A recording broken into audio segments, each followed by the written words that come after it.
La nation québécoise est plus que convaincue que vous étiez au courant de toutes ces malversations criminelles de l'OMS. Les révélations du Dr Arruda vous font-elles douter de la compétence de l'OMS? Tous les reportages des vrais spécialistes comme le Dr Didier Raoult et du Dr Luc Montagnier, 2 prix Nobel, sur les traitements qui guérissent, la fraude criminelle des cartels pharmaceutiques et la fraude mondiale organisée par l'OMS, vous font-ils comprendre que votre gouvernement, au même titre que Bill Gates, est criminellement complice de l'élimination de notre nation, de la ruine de notre économie et de la peur qui s'est installée? Monsieur Legault, pouvez-vous démontrer à la nation qu'aucune subvention n'a été donnée à aucun laboratoire subventionné par Bill Gates ou ses acolytes qui participeraient à la course pour trouver un vaccin? Monsieur Legault, depuis quand un premier ministre se soumet aux directives d'une organisation criminelle comme l'OMS? Quand allez-vous travailler de concert avec tous les premiers ministres des autres provinces afin que le Canada se retire du financement de l'OMS et déposer une accusation contre cette organisation pour crimes contre l'humanité et génocide planifié des humains? Êtes-vous conscient que nous finançons notre propre mort? La nation québécoise exige que la science naturelle par les plantes, science millénaire, revienne sur nos tablettes et soit en libre circulation. Pardonnez-moi. Lors des premières conférences de presse, le Dr Daniel McCann affirmait que les établissements de santé avaient tout le matériel nécessaire pour leur protection. Le lendemain, les journalistes s'empressaient d'aller voir les employés qui, même sous menace par leur employeur, disaient tout le contraire. Même chose concernant les liens entre le ministère et les CIUS. Mais pour vous, Madame McCann, tout allait bien et qu'il y avait une bonne communication et une bonne gestion. Dr McCann, vous avez enjolivé la situation à plusieurs occasions et vous n'étiez jamais en mode active, mais défensive.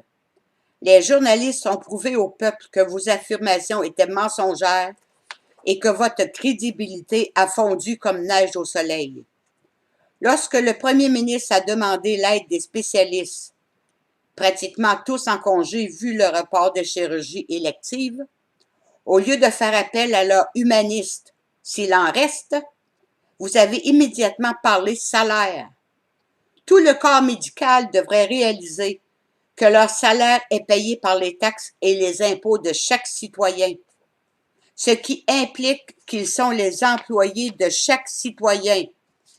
Et s'il n'y avait pas de préposés, de laveurs de plancher, d'infirmières et de préposés à la buanderie, aucun n'aurait de travail. Malheureusement, il en reste très peu qui ont vraiment la vocation. La grande majorité est devenue de simples caisses enregistreuses. Un médecin ne devrait jamais être ministre de la Santé. Cela pose un problème d'éthique et de conflit d'intérêts et vous êtes dans cette position. Dr McCann, selon vous, avez-vous encore la légitimité pour occuper le poste de ministre de la Santé? Nous ne croyons pas que vous l'ayez. Parlons de la 5G. Si nous lisons l'historique de l'arrivée de la technologie, le téléphone, l'électricité, la télévision, le cellulaire, chacune a produit des malaises dans la population.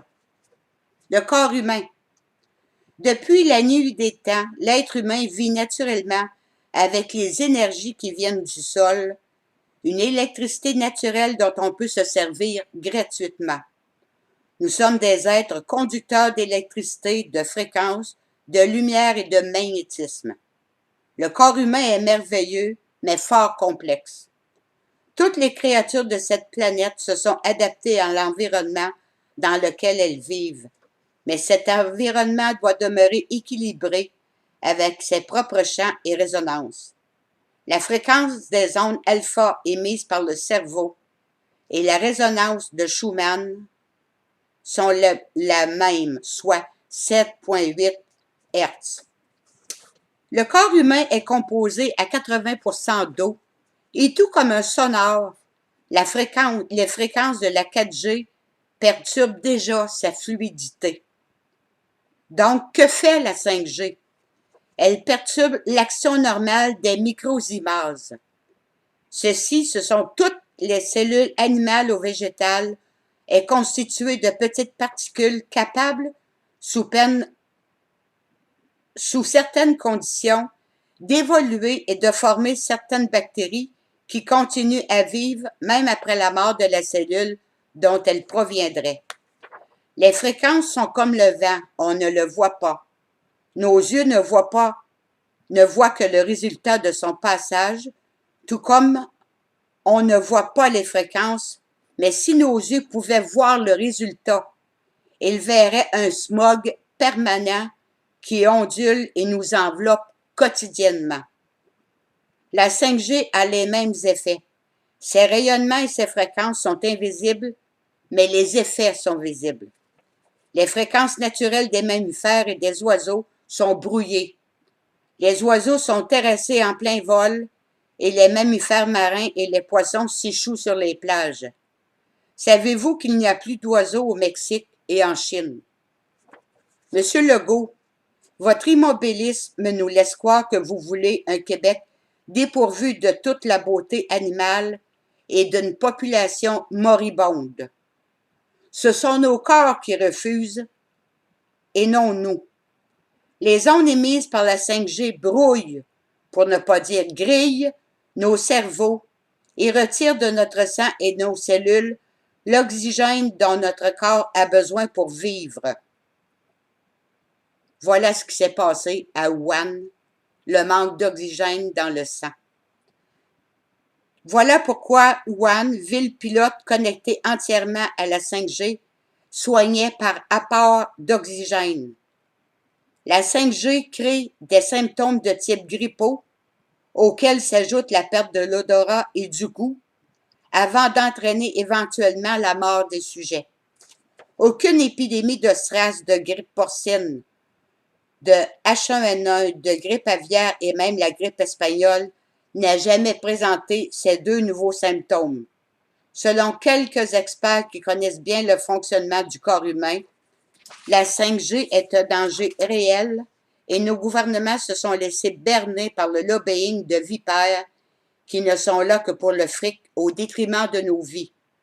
Selon l'OMS, il est reconnu que les champs de radiofréquences émis par les portables de potentiellement cancérigènes pour l'homme, tout comme le glyphosate de Monsanto, a été reconnu potentiellement cancérigène, mais suite à la condamnation de Monsanto dernièrement, le glyphosate est maintenant reconnu cancérigène.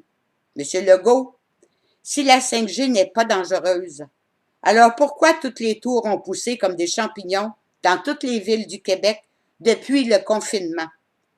Pourquoi les dissimuler dans des arbres ou construire une cheminée autour? Lorsqu'on y réfléchit bien, on doit songer à l'éventualité suivante. Si les vaccins de Bill Gates étaient volontairement conçus pour diffuser dans nos cellules les substances toxiques qu'ils contiennent